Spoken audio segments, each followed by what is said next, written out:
बार फिर सबको सलाम। सब खुश हैं?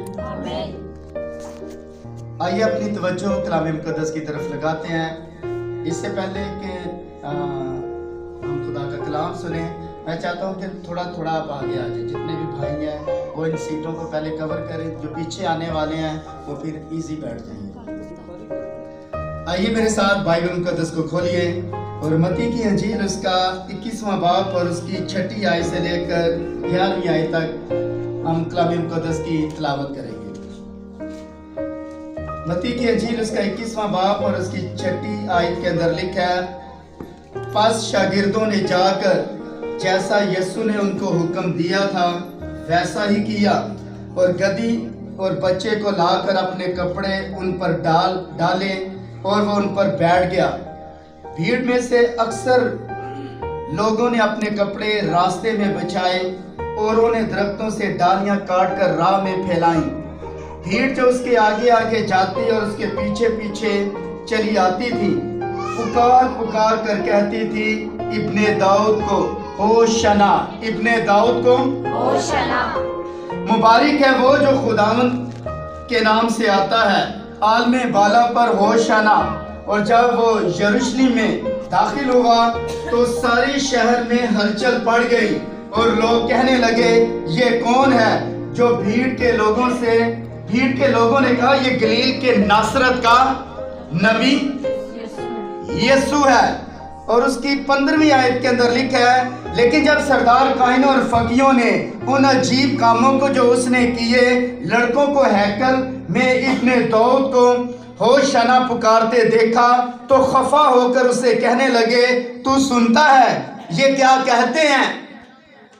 यीशु ने उनसे कहा, हाँ, क्या तुमने ये कभी नहीं पढ़ा कि बच्चों और शीरख्वाओं के मुंह से तूने हमको कामिल करवाया? और वो इन्हें छोड़कर शहर से बाहर बैतनिया में चला गया और रात को वही रहा। आमीन। कलाम मुक़द्दस का पढ़ा जाना हम सबों के लिए बरकत का बाइस। सब तशरीफ रखें।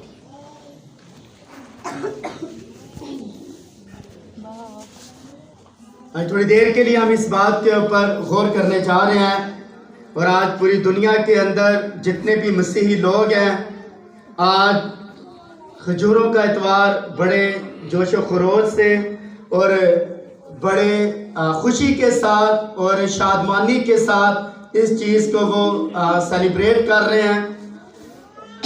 लेकिन आज पाम संडे के ताल्लुक से चंद बातें हैं जो खुदा के कलाम में से हम सीखेंगे। और कितने लोग आज खजूर की डालियां अपने हाथों में लिए हुए यहाँ चर्च के अंदर बैठे हुए हैं।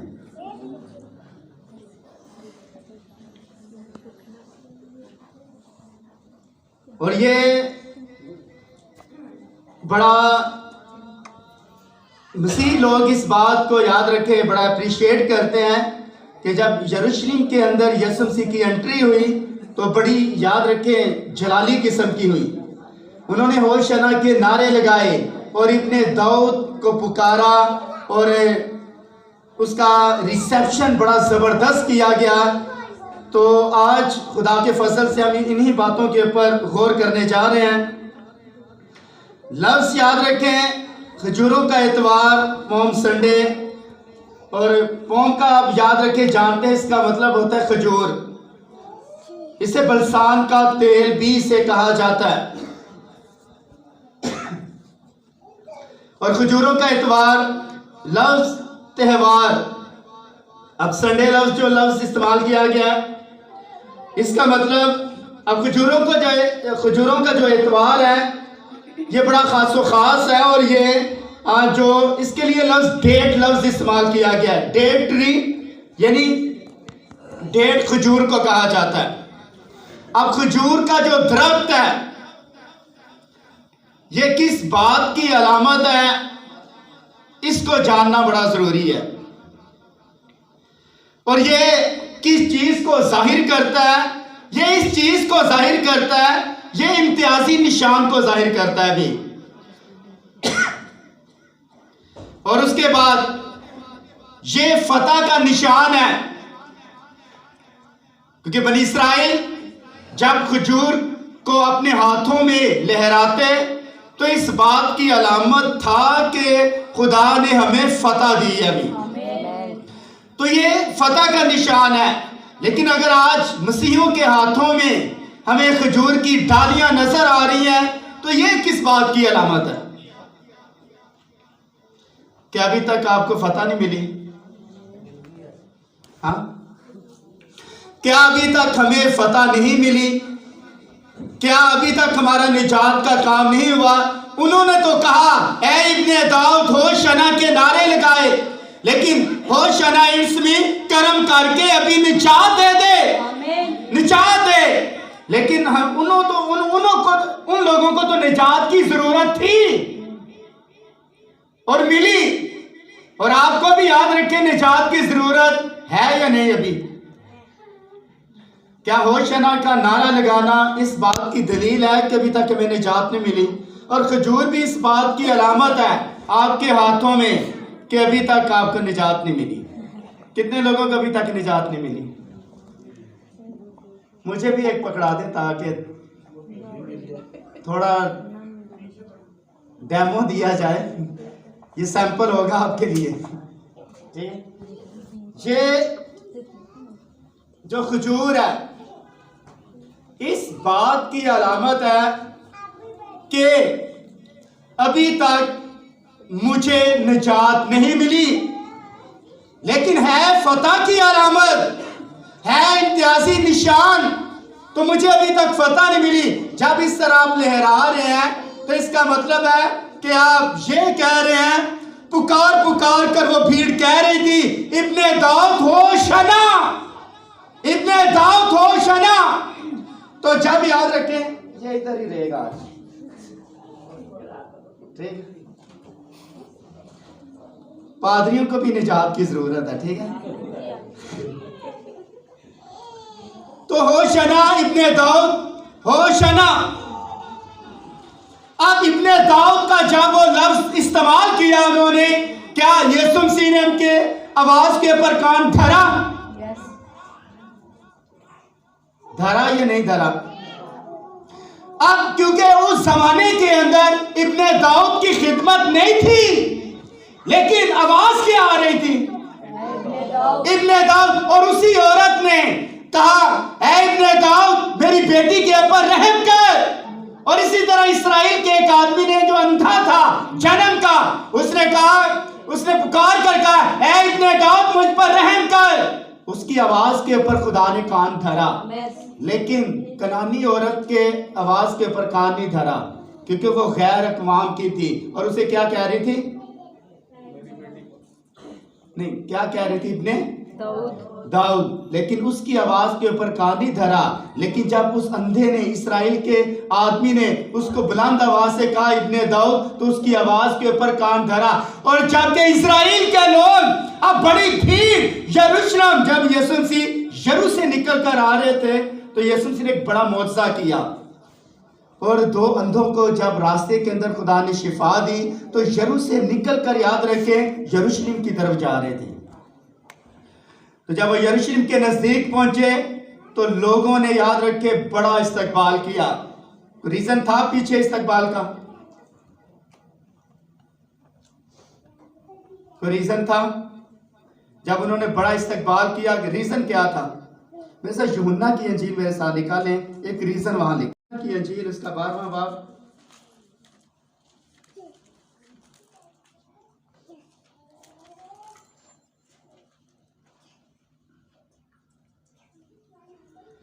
और उसकी 12वीं आई। दूसरे दिन बहुत से लोगों ने जो ईद पर आए थे, ये सुनकर के यीशु यरूशलेम में आता है, खजूर की डालियां ली और उसके इस्तकबाल को निकल कर पुकारने लगे, होशना, मुबारक है वो जो खुदावंद के नाम से आता है, वो इस्राएल का बादशाह है। और जब यीशु को गधे का बच्चा मिला तो वो उस पर सवार हुआ, जैसा कि लिखा है कि ऐसे उनकी बेटी मत डर, देख तेरा बादशाह गधे के बच्चे पर। और उसके शागिर्द पहले ये बातें ना समझे, लेकिन जब यीशु अपने जलाल को पहुंचा तो उनको याद आया ये बातें उसके हाथ में लिखी हुई थी, लोगों ने उसके साथ ये सलूक किया था, बस उन लोगों ने गवाही दी जो उस वक्त उसके साथ थे जब उसने लाजर को कब्र से बाहर निकाला, बुलाया और मुर्दों में से जलाया। इसी सबब से लोग उसके इस्तकबाल को निकले हैं। भी पीछे रीजन क्या था? जब यीशु मसीह ने लाजर को कब्र से निकाला तो पूरे यरूशलेम के अंदर, याद रखे, हलचल पड़ गई। अब उन्हें पता चला कि जिसने लाजर को जिंदा किया अब वो यरूशलेम के अंदर आ रहा है, और इसी सबब से लोग उसे देखने के लिए, याद रखिए, रास्तों के अंदर उन्होंने डालियां इस्तेमाल की, उन्होंने कपड़े इस्तेमाल किए, एक जबरदस्त किस्म का यीशु मसीह का वहां रिसेप्शन किया गया। अब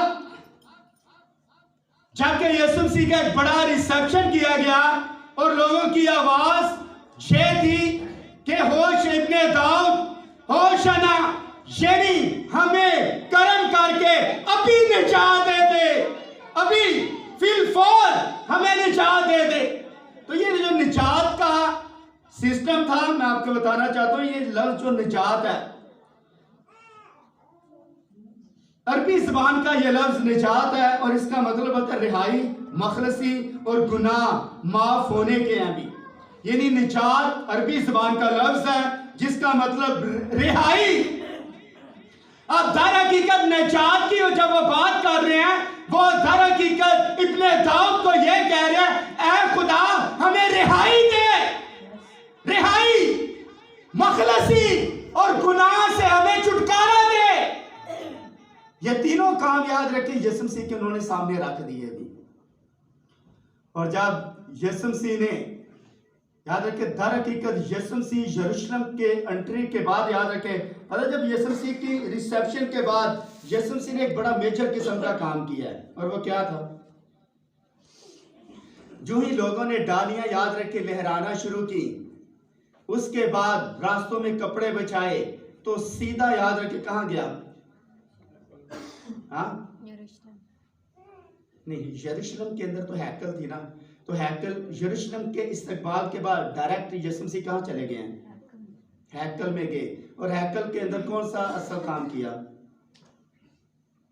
लिखा है यीशु ने हैकल की, खुदा की हैकल में दाखिल होकर उन सब को निकाल दिया जो हैकल में खरीदो फरोख्त कर रहे थे, और सराफों के तख्ते और कबूतर फरोशों की चौकियां उल्ट दी, और उनसे कहा, लिखा है मेरा घर दुआ का घर, लेकिन तुमने उसे डाकुओं की खोद बनाते हो। अंधे और लंगड़े हैकल में उसके पास आए, और आगे याद रखे यीशु मसीह ने उन्हें शिफा बख्शी है। भी यानी आपका जो रिसेप्शन है, याद रखे, अब यीशु मसीह की एंट्री जो हुई है, उसके बाद यीशु मसीह ने हैकल के अंदर जाकर जो तिजारत कर रहे थे, जो कारोबारी आदमी थे, जो हैकल के बाहर, याद रखे, हैकल के अंदर तो ये काम नहीं था, लेकिन उसके हाथे के अंदर, याद रखे, जब यीशु मसीह ने देखा कि कबूतर फरोश और उसके बाद लोग कारोबार कर रहे हैं और खरीदो फरोख्त कर रहे हैं, तो यीशु मसीह ने, याद रखे, उनके ऊपर बड़ा भारी एक्शन लिया भी। और एक्शन लेने का मकसद ये था कि ये घर खुदा का घर है, दुआ का घर है, और ये सब कौमों के लिए। याद, अब चर्च के अंदर, याद रखे, लोग क्या कर रहे हैं? लोग चर्चों के अंदर आकर इसी तरह का काम कर, अब चर्चों के अंदर बैठकर, याद रखे, लोग तिजारत कर रहे हैं। अगर अक्सर आप देखें तो बाहर लोगों ने किताबें लगाई होती हैं, और उसके बाद वो स्लीपें, और उसके बाद और आजकल, याद रखे, ये भी बिक रही हैं, खजूरें भी, याद रखे, पैसों की लोग आकर ले रहे हैं, ये कारोबार है सर। और इस तरह, याद रखे, यीशु मसीह का जो रिसेप्शन है लोगों ने किया, लेकिन एक बड़ा निजात का यीशु मसीह ने वहां, क्योंकि यीशु मसीह निजात का काम करने जा रहे थे, इसलिए लोगों ने सबसे पहले उसके रिसेप्शन के लिए जो चीजें इस्तेमाल की है वो मैं आपके सामने रखना चाहता हूं। सुने, मत्ती की अंजील 21वां बाब और उसकी पहली और 11वीं आयत के अंदर लिखा है, भीड़ में अक्सर लोग, भीड़ में के अक्सर लोगों ने अपने कपड़े रास्ते में बिछाए और औरों ने दरख्तों से डालियां काटकर राह में बिछा दी। मुझे ये बताएं, आप दरख्तों की डालियां तो हम लेकर आ जाते हैं, कपड़े कभी यीशु के लिए लेकर आए हैं? क्या ख्याल है? ये डालियां मुफ्त हैं कपड़े? मुझे कपड़े नहीं कभी रास्ते के अंदर नजर आए। वहां से चलकर हम यहाँ तक आए हैं, और यीशु भी याद रखे आपके आने से पहले यहाँ मौजूद था, या आप आ चुके हैं तो फिर आए हैं? डालियां आपके हाथ में है, और यीशु याद रखे अब होना ये चाहिए कि यीशु आए और आप प्रॉपर तरीके के साथ उसका रिसेप्शन करें, डालियां हिलाएं, उसके बाद रास्ते के अंदर कपड़े बिछाएं।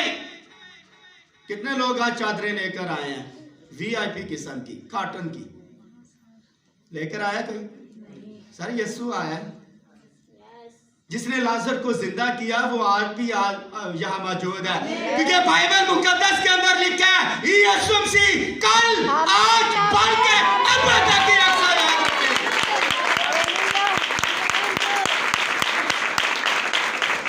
अगर कल उसका रिसेप्शन किया गया है तो आज भी उसका रिसेप्शन होना चाहिए, होना चाहिए। और रास्ते में मुझे कपड़े, ये जो रनर मुझे नजर आ रहा है, ये चर्च का रनर है, लेकिन सर आप अपने कपड़े नहीं लेकर आए, फिर आज रनर लेकर आए।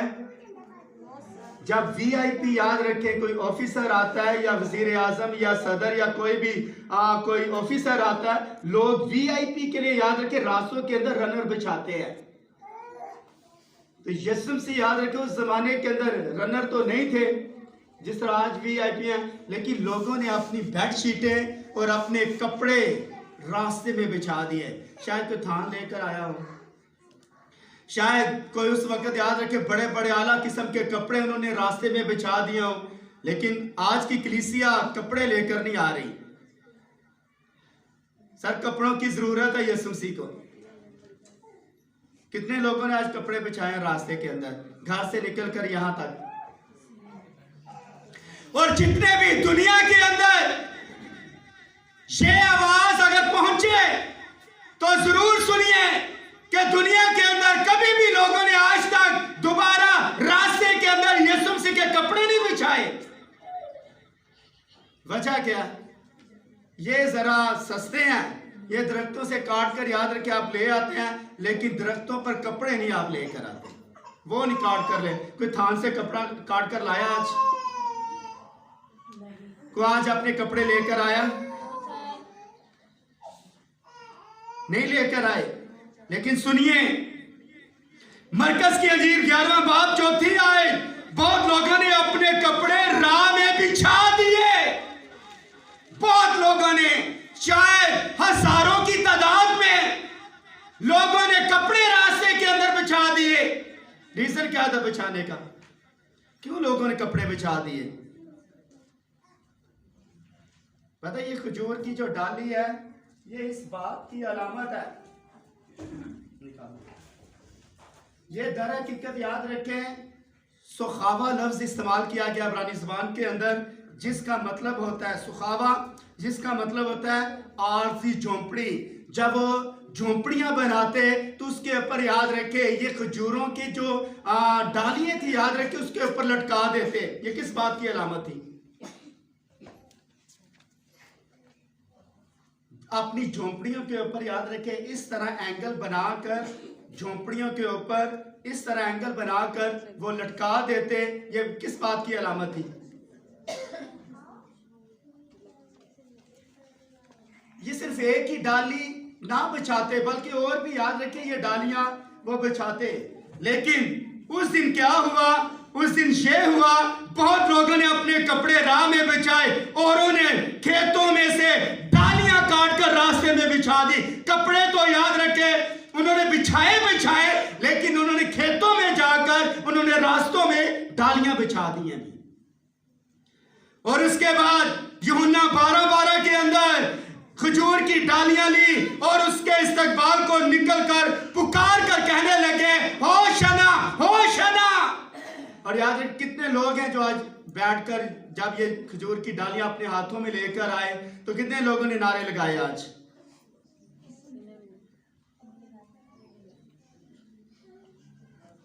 कितने लोग आज नारा लगा रहे होशाना होशाना?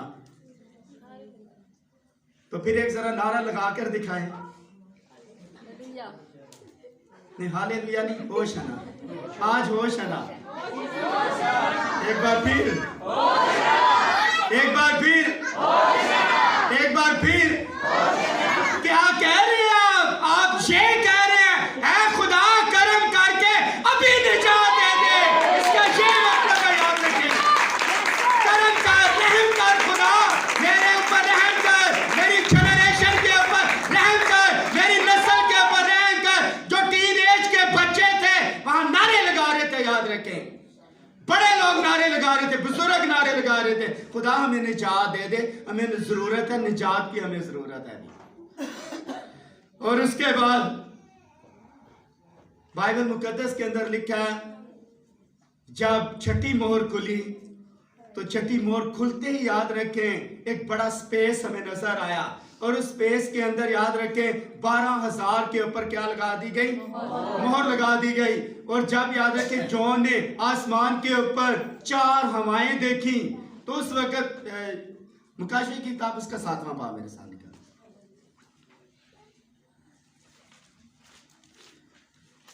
मुकाशी की किताब उसका 7वां बाब और उसकी पहली आयत। इसके बाद मैंने जमीन के चारों कोनों पर 4 फरिश्ते देखे। वो जमीन की चारों हवाओं को थामे हुए थे, ताकि जमीन या समुंदर या किसी दरख्त पर हवा न चले। फिर मैंने एक और फरिश्ते को जिंदा खुदा की मोहर लिए हुए मशरिक से ऊपर की तरफ आते देखा। उसने उन 4 फरिश्तों से, जिन्हें जमीन और समुंदर को जर पहुंचाने का इख्तियार दिया गया था, बुलंद आवाज से पुकार कर कहा, जब तक हम अपने खुदा के बंदों के माथों पर मोहर ना कर ले, जमीन और समुंदर और दरख्तों का जर ना पहुंचाना। और जिन पर मोहर की गई, मैंने उनका शुमार सुना, तो बनी इसराइल के सब कबीलों में से 1,44,000 के ऊपर मोहर की गई, और यहूदा के कबीले के ऊपर मोहर की गई, और इसी तरह बिन्यामीन के कबीले के ऊपर मोहर की गई। और जब इनके ऊपर स्टैंप की गई, तो जो ये याद रखिए, जब मोहरें खुलती हैं तो छठी मोहर और 7वीं मोहर एकदम नहीं खुली, लेकिन 7वां बाब याद रखे एक स्पेस आ गया उसके अंदर। और ये 4 हवाएं जो हैं, याद रखें, क्या आप जानते हैं ये 4 हवाएं 4 फरिश्ते याद रखें उसे थाम कर खड़े हैं? क्या आप जानते हैं ये क्या थी? इसके बाद मैंने जमीन के चारों कोनों पर 4 फरिश्ते खड़े देखे। वो जमीन की चारों हवाओं को थामे हुए थे। ये 4 फरिश्ते याद रखे, ये इस बात की दलील है, याद रखें, मैं आपको ये किस दिन आपको स्टडी करवाऊंगा 7वें बाब की।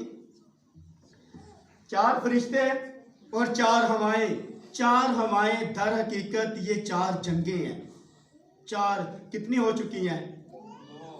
हाँ, 2 हो चुकी हैं और 2 जंगें रह गई हैं। नंबर 1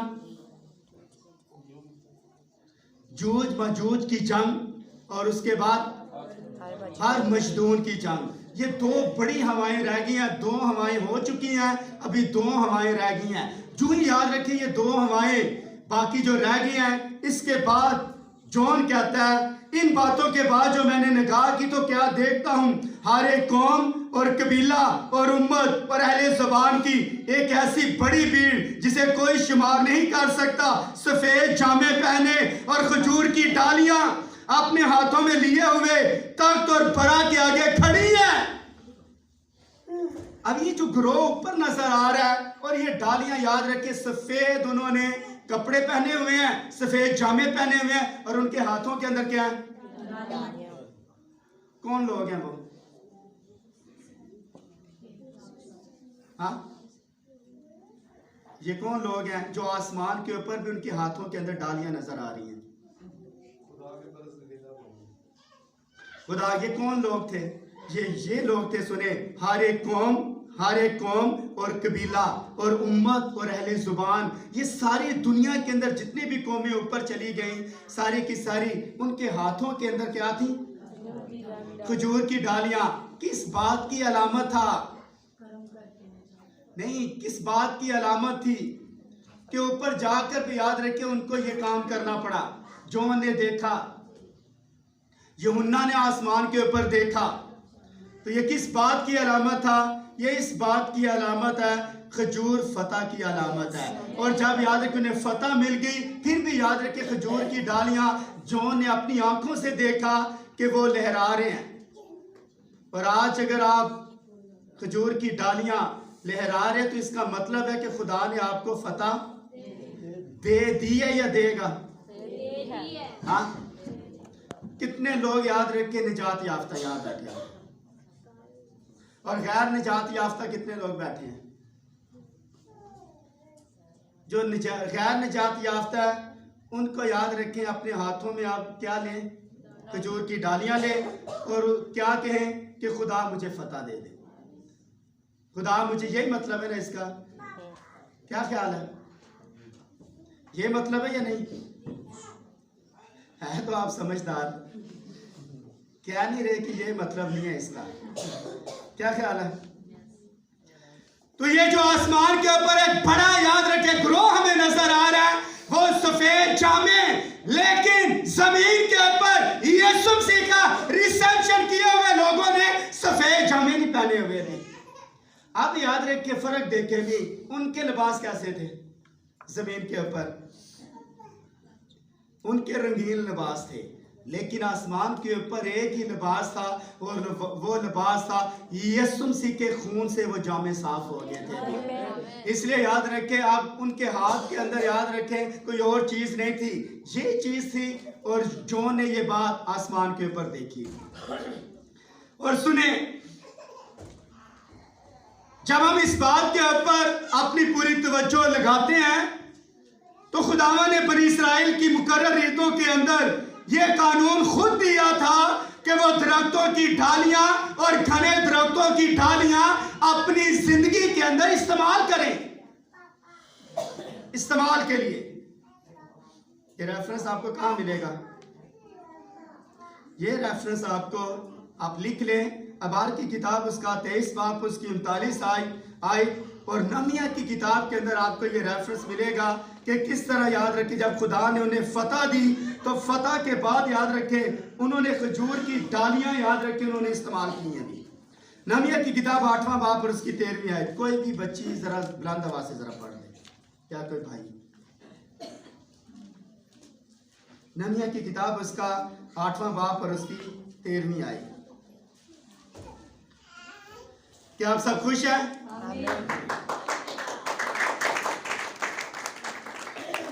ये ताली पे जाने तो जरा सही निजात याफ्ता हो सकता है।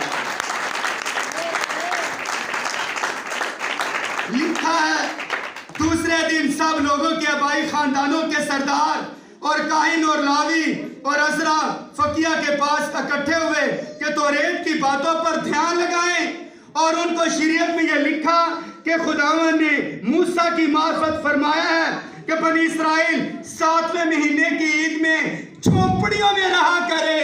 कहाँ रहे? कौन से महीने? 7वें महीने की ईद में झोंपड़ियों में रहा करें और अपने सब शहरों में और यरूशलेम में ऐलान और मनाते कराएं कि पहाड़ पर जाकर जैतून की डालियां, किसकी? जैतून की, और जंगली जैतून की डालियां और मेहंदी की डालियां और खजूर की शाखें और घने दरख्तों की डालियां और झोंपड़ियों के बनाने को लाएं जैसा लिखा है। सो लोग जा जाकर उनको लाए। ये हुक्म खुदा ने बनी इस्राएल को दिया। अब लफ्ज ईद को बता सकते हैं लफ्ज ईद का क्या मतलब है? अब करंथियों के खत के अंदर पौलुस रसूल ने कहा हमारा भी फसा यानी मसीह कुर्बान हुआ, बस आओ हम ईद करें। ईद का लफ्जी मतलब क्या है? हाँ, ईद का मायने लौट कर आना, आने वाली या पलट कर बार बार आने वाली। क्योंकि ईद का मौका हर साल लौट कर आ जाता है, इसलिए इसे ईद कहते हैं। यानी ईद का लफ्जी मतलब है उर्दू लुगत के मुताबिक, उर्दू ट्रांसलेशन के मुताबिक, उर्दू लुगत के मुताबिक इसका लफ्जी मतलब है लौट कर आने वाली, लौट कर आने वाली, पलट कर बार बार आने वाली। उस चीज को हम क्या कहेंगे? ईद। लेकिन अब्रानी ज़बान के अंदर लफ्ज ईद का क्या मतलब है? ईद, कितने लोग ईद मनाने आए हैं? अगले हफ्ते ईद है, तो कितने लोग मनाने के लिए? आपको ईद का पता होना चाहिए। ईद, लफ्ज ईद का मतलब है, इसका रूहानी याद है कि अगर आप पहलू देखें तो ईद का लफ्जी मतलब है, ईद का लफ्जी मतलब क्या है? जल्दी जरा बताएं। हाँ, ईद का लफ्जी मतलब होता है, इसका मतलब है गवाही, शाहिद। शाहिद लफ्ज इस्तेमाल किया गया, यानी गवाही।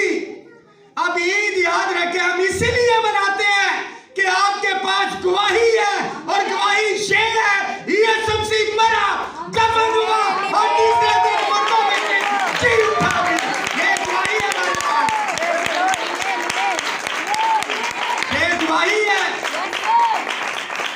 यीशु मसीह मरा, दफन हुआ और तीसरे दिन मुर्दों में से जी उठा। हमारे पास गवाही है, शाहिद है, हम गवाह हैं उसके साथ।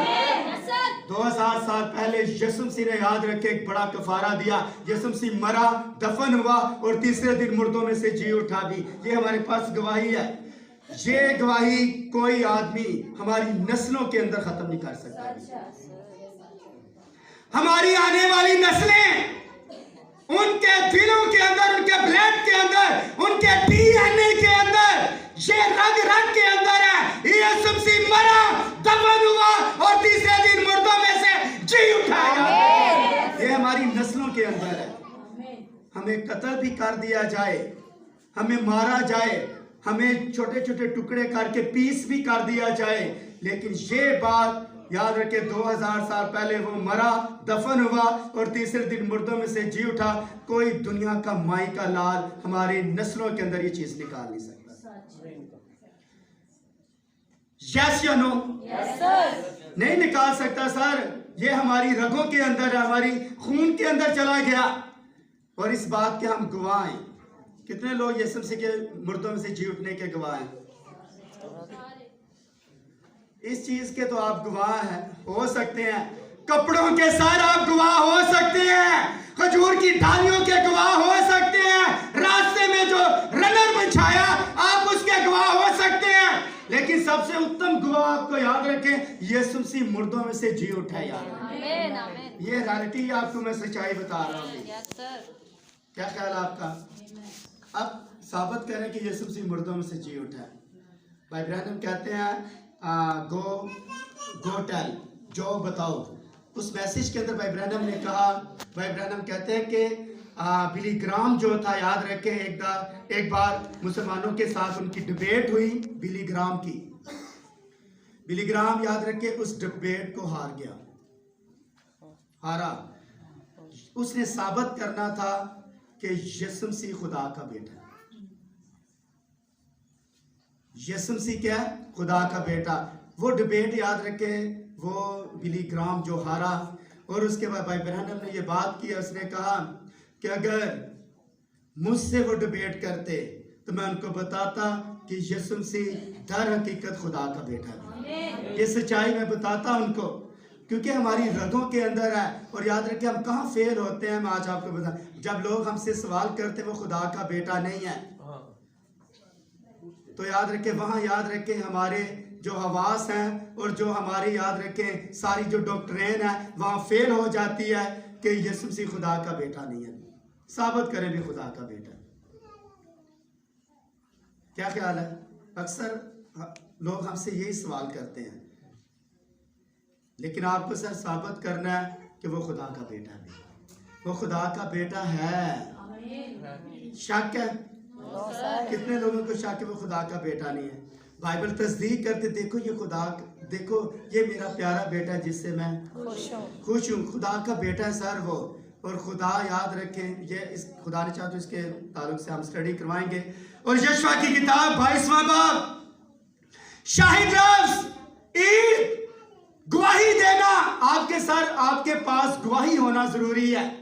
ईद के ऊपर आपके पास गवाही नहीं है तो आपकी ईद किसी काम की नहीं है, किसी काम की नहीं है। और सुने, यशवा 22वां बाब, रोबिन और जाद और मुनस्सी के आधे कबीले ने एक बड़े मजबे का नाम रखा। जब ये 2.5 कबीले सैला छोड़कर यरदन के मशरिक में जलजाल से लौट आए, लौट के उन्होंने दरिया के किनारे एक बड़ा मस्बा बनाया। और 10वीं आयत के अंदर लिखा है, बाकी कबीलों ने यह सुना तो सैलों में इकट्ठे हुए ताकि हमला करें, क्योंकि उनके ख्याल में ये लोग खुदा से फिर गए।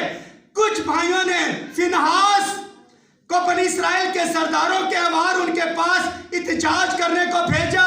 और यशवा की किताब 22वां बाब 13 और 14 आयत के अंदर लिखा, लेकिन उनको बताया गया मज़बा कुर्बानी के लिए नहीं, बल्कि इस बात की गवाही के लिए कि खुदावंद यहोवा खुदा है।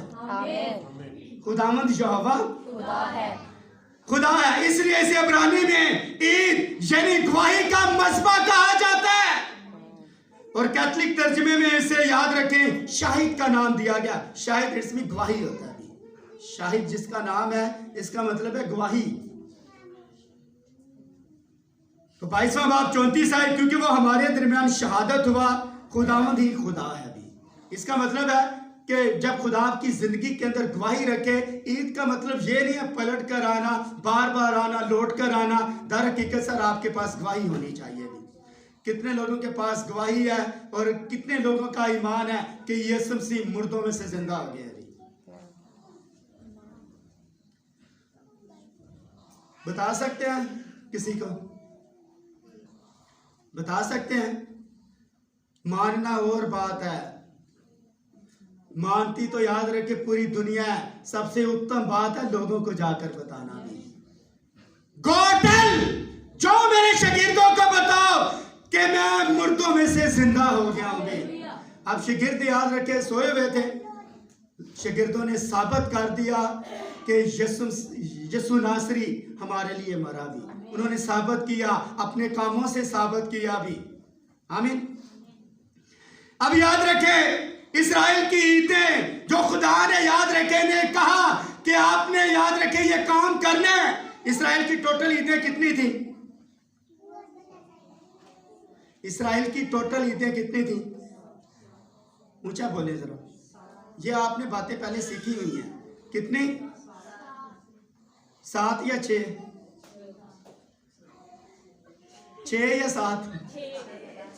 हाँ, अब आप 6 के ऊपर आ जाएंगे। 7 या 8? हाँ, पता आपको नहीं है, कुछ भी नहीं पता, सिर्फ टेबल लगाने वाले यहाँ बैठे हैं। सुने, यहूदी मज़हब में ईदें या मुकद्दस त्यौहार बड़े अहम मुकाम रखते थे, इसलिए मज़हबी इबादतें दीन के साथ खुशी मनाई जाती। ये इसका मकसद लोगों के अंदर रूहानी जोश पैदा करना होता है भी। अब जो ईद होती है, याद रख के लोगों के अंदर क्या होता है? क्या जोश होता है? कपड़े, जूते, डालियां और इस तरह के जोश याद रख के हमें नजर आ। सबसे उत्तम जोश यीशु मसीह मरा, दफन हुआ, और लिखा है कलामे मुकद्दस के मुताबिक मरा, दफन हुआ और तीसरे दिन मुर्दों में से जी उठा। और जब ये लफ्ज आप बोलते, जोश नहीं अंदर आता? हाँ, जोश तो मेरे अंदर आ रहा है, लेकिन आपके अंदर तो आ ही नहीं रहा।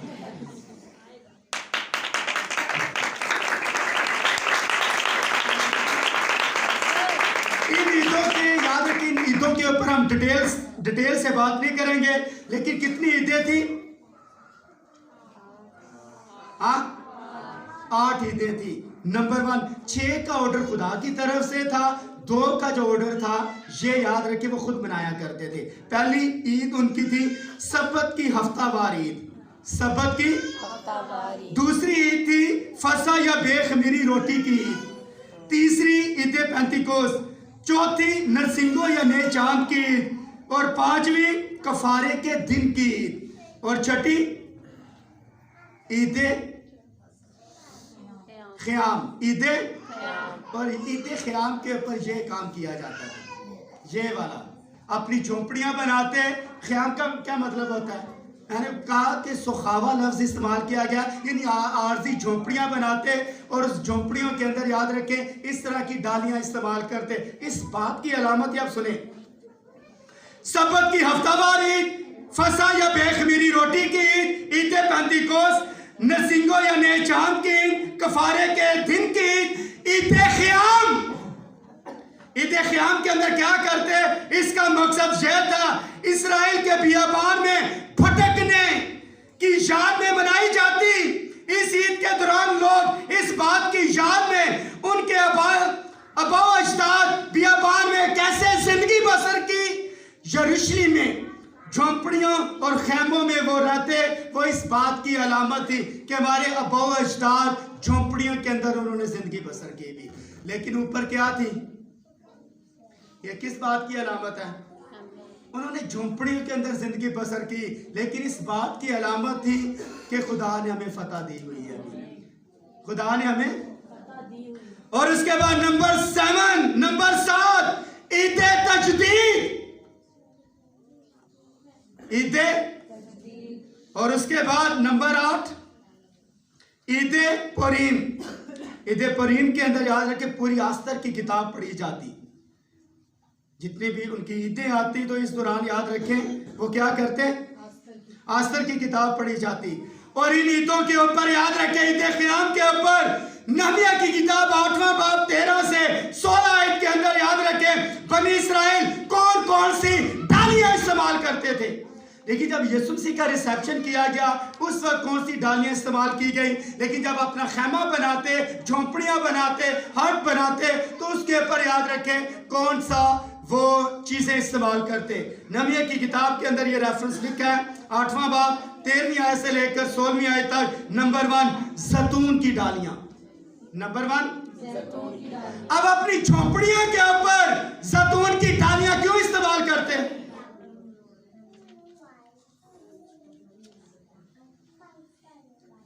जैतून की डालियां अपनी झोंपड़ियों के ऊपर क्यों इस्तेमाल करते?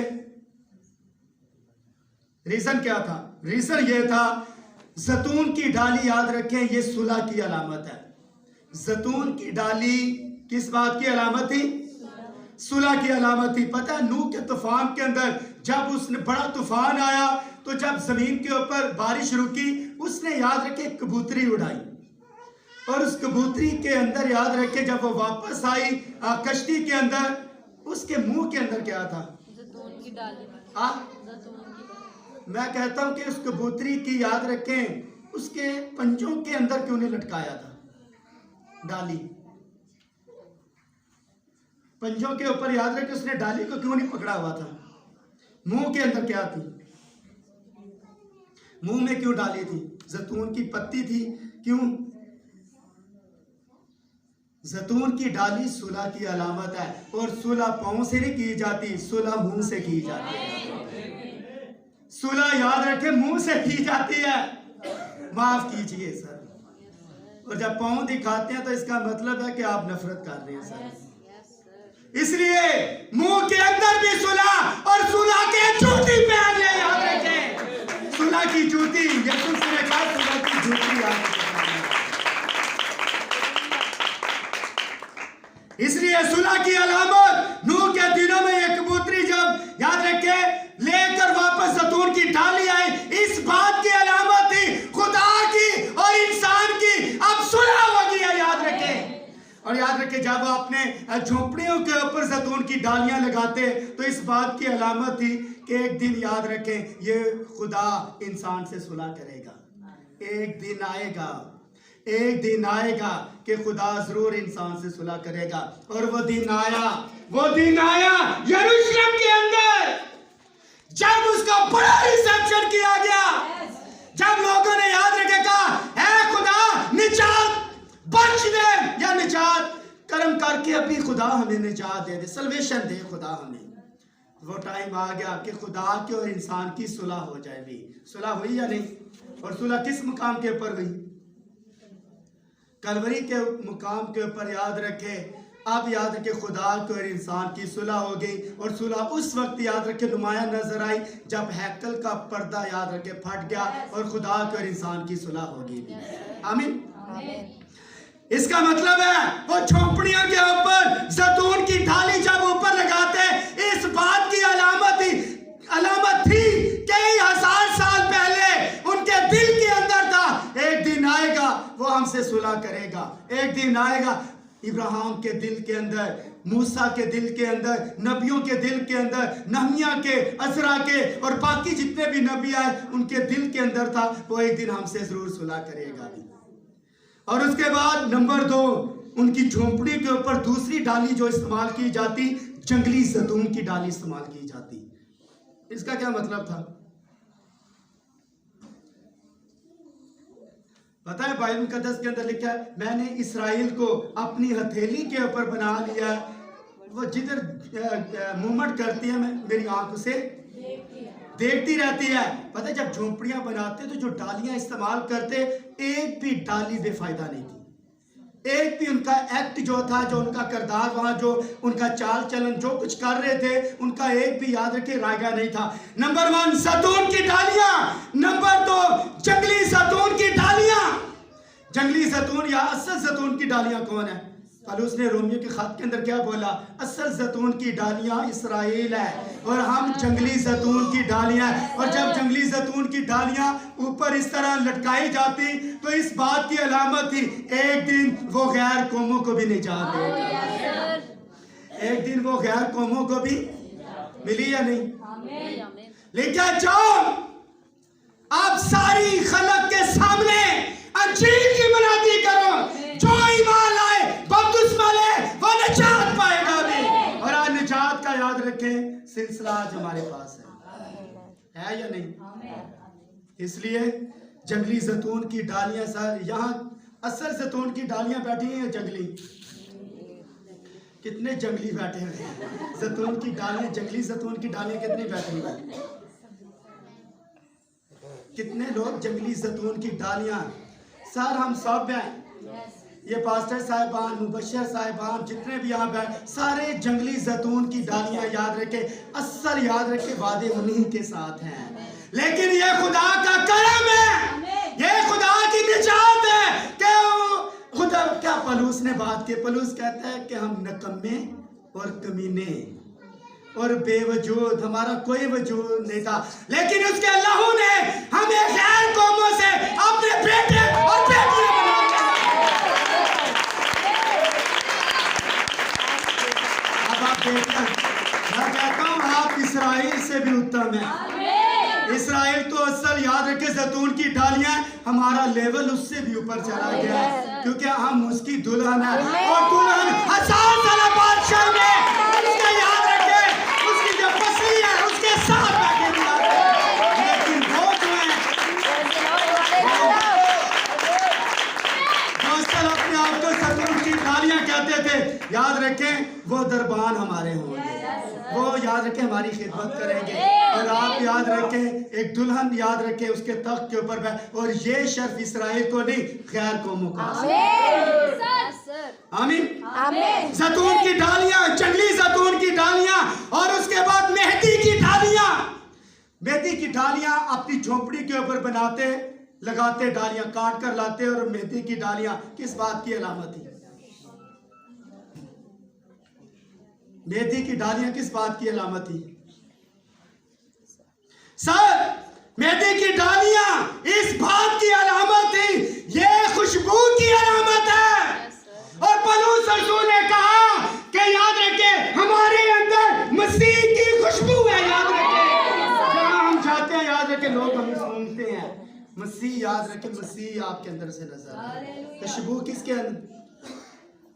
मुंह से क्या है? किसकी? यार तो यार टूथपेस्ट ही लोग करते हैं, अरे कौन कौन सा जदीद किस्म का इस्तेमाल करते हैं, लेकिन मुंह से फिर भी स्मेल नहीं जाती। लेकिन अगर यीशु मसीह को कबूल कर लें, ये सारी स्मेल खत्म हो जाएगी, यीशु मसीह की खुशबू आएगी। और यीशु मसीह याद रखे हमारी खुशबू है। यार परफ्यूम जितना मर्जी लगा ले, 10 दिन रह जाएगा, महीना रह जाएगा, वो खत्म हो जाएगा। मसीह की खुशबू कब्र तक याद रखे।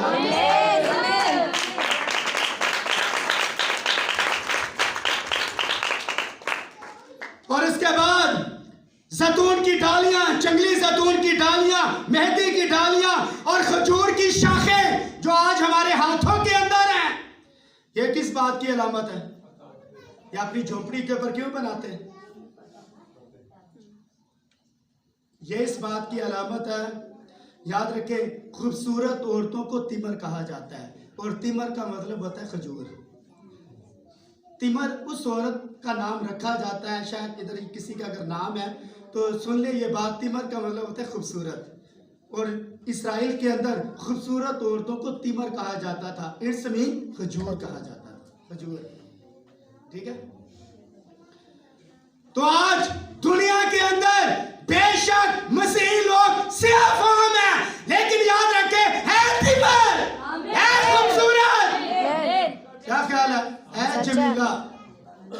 क्या गज़रात के अंदर बात उसने कर दी, क्या कहता है? ऐ औरतों में सबसे जमीला, तू है सियाफाम लेकिन है खूबसूरत, और हम लोग हैं काले लेकिन हैं खूबसूरत। याद रखिए, क्या ख्याल है?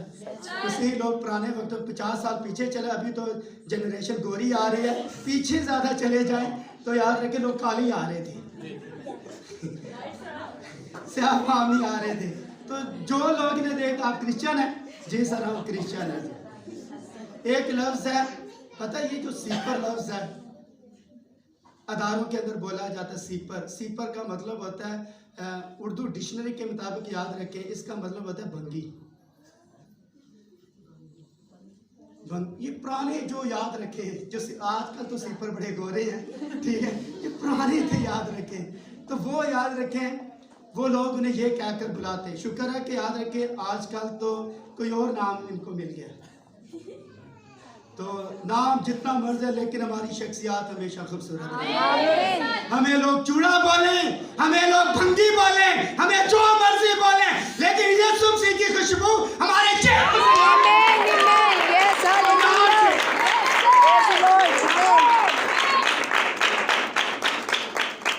इसलिए खजूर की शाखें फतह की अलामत है, इसलिए आगे घने दरख्तों की डालियां इस्तेमाल की जाती।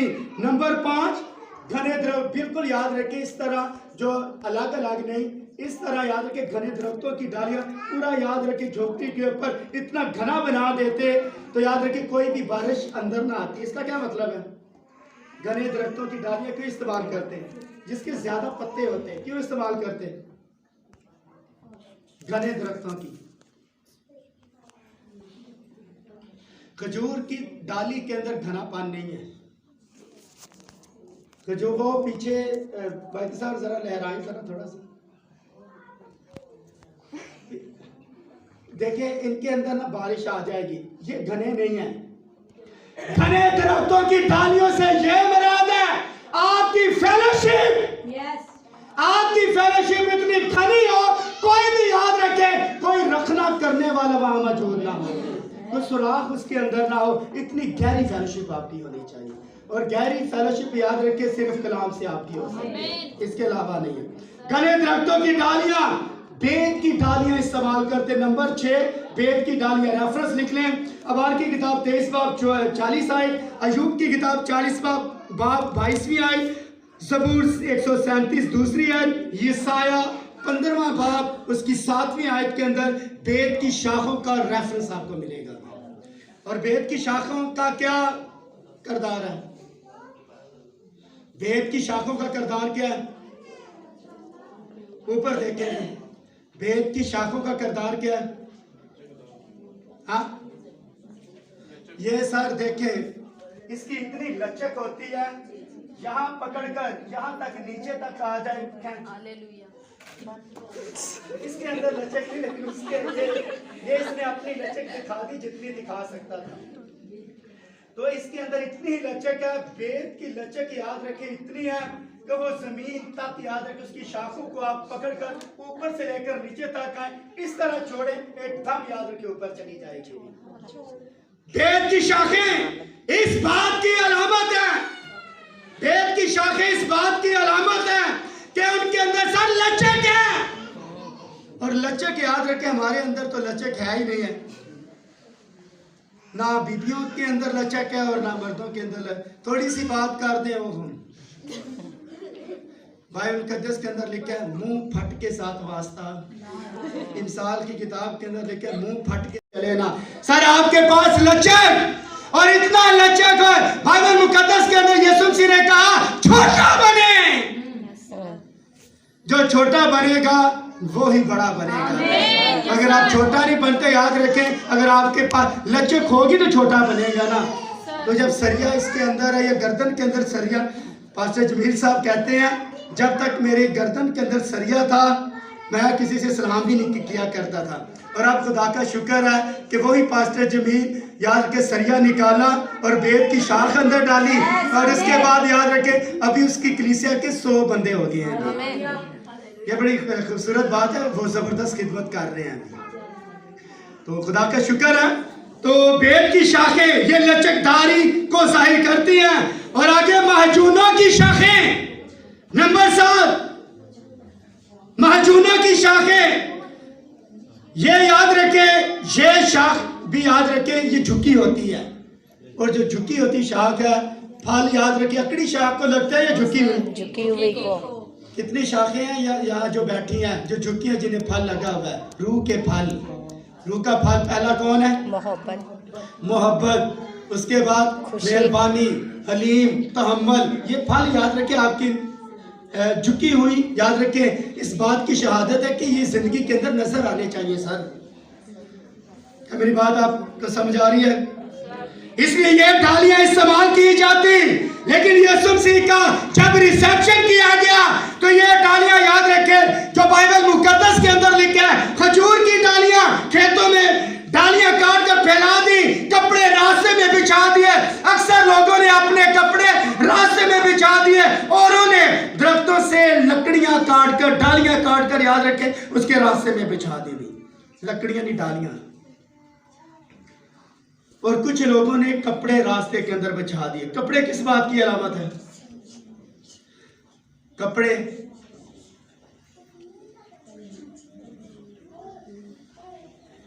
किस बात की अलामत है?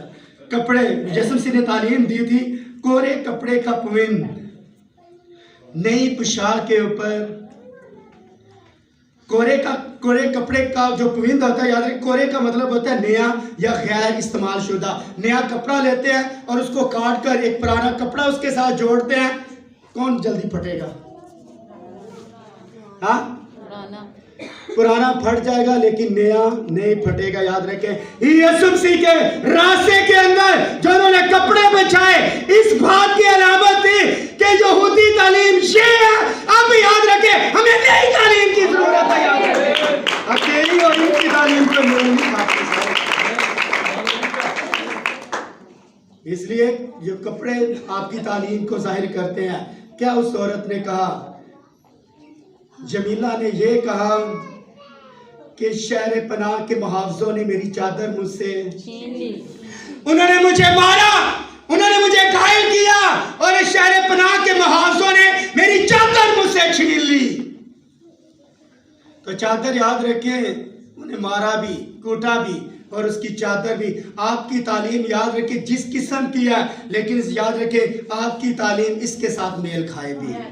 अगर पुरानी तालीम है, डिनोमिनेशंस की तालीम है, तंजीमों की तालीम है, इसके साथ मेल नहीं खाएगी भी। इसलिए आपकी तालीम याद रखें बड़ी साफ और क्लियर नजर आनी चाहिए। और सुनिए, आखिरी बात, कुलसिया 2 बाब 20 आयत बाइबल मुकद्दस के अंदर पौलुस रसूल ने कहा, ऐसे कायदों के क्यों पाबंद होते हो कि उसे ना छूना, उसे हाथ ना लगाना। ये डालियां इस्तेमाल करने हैं। जिस चर्च के अंदर डाली नहीं है वो याद रखें, पता है, यहाँ तो बहन अक्सर कहा करती थी, जिस शुक्रगुजारी में चावल नहीं है वो बेकार शुक्रगुजारी। क्या ख्याल है? वो बेकार है। जिस शुक्रगुजारी के अंदर चावल नहीं है, तो बहनों को तो पता है कि कितने चावल पसंद होते हैं, तो उसके अंदर याद रखे वो बेकार है। और जिस इतवार के अंदर त्यौहार जो आते हैं, इसके अंदर के डालियां नहीं है, तो याद रखे वो त्यौहार बेकार है। सुनिए, कायदा का मतलब होता है आइन, दस्तूर, प्रिंसिपल, असूल, बुनियाद या रीत। तो याद रखिए, ये जो रीत चल रही है, ये जो लहरा रहा था, खुदा माफ करे हम ऐसा काम नहीं करते। ये सैंपल आपको बता रहा है, ये दिखाएं, क्योंकि बाद में हमें कोई पूछ ही ना ले। तो ये सैंपल आपको मैं बता रहा था। इसका कोई आपकी निजात के साथ ताल्लुक नहीं है, इसका कोई निजात के साथ इसका ताल्लुक नहीं है। सुनिए, इसका जवाब मैं आपको देता हूं। ज़बूर 92 आयत लिखा है, ज़बूर 92 और 12 आयत, सादर खजूर के दरख्त की मानिंद हमेशा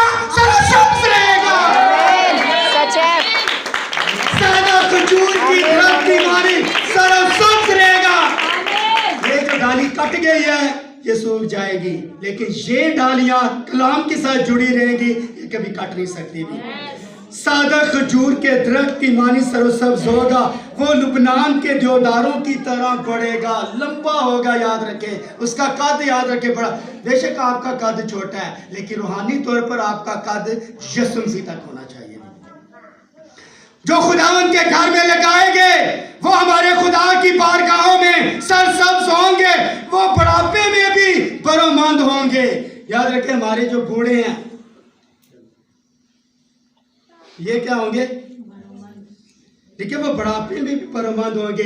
जो सादक होता है, याद रखें, वो खजूर की मानद हमेशा सरोसब्ज रहेगा भी। लेकिन अगर बूढ़ा हो जाए तो याद रखें, ये नहीं कि गाना ठीक ठाक वांदा हुए। तो जो गाले या जो बूढ़े गालियां देते हैं, याद रखें, वो सादक नहीं है और ना खजूर की मानद है। वो याद रखें, कोई और याद रखें, वो ऊंट कटारे हैं। और ऊंट कटारे क्या होते हैं? सर, आप गालियां दे रहे हैं, आप ऊंट कटा रहे हैं, लेकिन बुढ़ा 100 साल का भी हो जाए लेकिन हो गुनाहगार तो फायदा ही क्या है? सर, गालियां देता हो तो उसके बाद जुल्म करता हो तो फायदा क्या है? और आगे वो बुढ़ापे में भी बरोमंद होंगे, वो तरोताजा और सरसब्ज रहेंगे, ताकि फासिया करे खुदावंद रास्त है। खुदा फर्क पैदा कर देगा, याद रखिए। इसलिए सादक खजूर के दरख्त की मानिंद सरसब्ज होगा और सादक जैतून की मानिंद हमेशा सुलह पसंद होगा। सादक मेहंदी की मानिंद हर जगह खुशबू, याद रखिए, खूबसूरत और खुशबू बनकर फैलाता रहेगा भी। सादक घने दरख्तों की मानिंद हमेशा, याद रखे, लोगों के ऊपर साया करेगा। सादक बेद की मानिंद लचकदार होगा और छोटेपन में जिंदगी गुजारेगा। सादक महजूनों की मानिंद होगा जो खुशबू फैला रहे होंगे। सादक अपने कपड़े यानी तालीम की हिफाजत करेगा ताकि औरों को सही तालीम की तरफ लेकर आए। और बाइबल मुकद्दस के अंदर लिखा है, सच्चाई से वाकिफ हो तो सच्चाई तुम्हें आजाद करे। अपनी तालीम को संभाले। इसलिए ये लहरा कर हर साल, याद रखें, ये मुरझा जाती हैं। इन डालियों को याद रखें। आप याद रखें, डाली नहीं, आप पूरा सादक खजूर की मानी सरोसब्ज रहेगा, पूरा दरख्त है। याद रखें, यहाँ बैठे हुए हैं। इसलिए सर, जो खास उनका वहाँ पर्पस था वो ये था, कर्म करके हमें निजात, इब्ने दाऊद कर्म करके अभी हमें निजात दे दे। सर, हमें निजात की ज़रूरत है। अभी हमारी बहनों को, हमारे बच्चों को, हमारी बेटियों को निजात की ज़रूरत है। आइए, जिन लोगों ने अभी तक तौबा नहीं की, इस याद रखें, जो खजूरों का इतवार आप मनाने यहाँ आए हैं, इसके ऊपर याद रखें, आइए उससे कि खुदा मुझे निजात दे दे। आइए अपनी आंखों को बंद करें।